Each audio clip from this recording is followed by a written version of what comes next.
ಆದರೆ ಪ್ರತಿಯೊಬ್ಬರಿಗೆ ನೋವಾಗಬಾರ್ದು.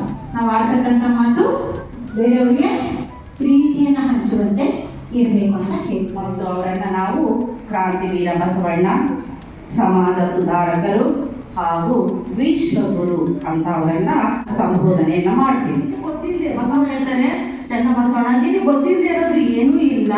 ನಾನು ಒಂದು ಸಂಕಲ್ಪನ ಮಾಡಿಕೊಂಡಿದ್ದೆ, ಎಲ್ಲ ದಾಸೋಹಗಳು ಜಂಗಮನ್ನ ಕರ್ಕೊಂಡು ಬಂದ್ಬಿಟ್ಟು ನಾನು ಪ್ರಸಾದವನ್ನ ಕೊಡಬೇಕು ಅಂತ ಹೇಳ್ಬಿಟ್ಟು ಅಂದ್ಕೊಂಡಿದ್ರು.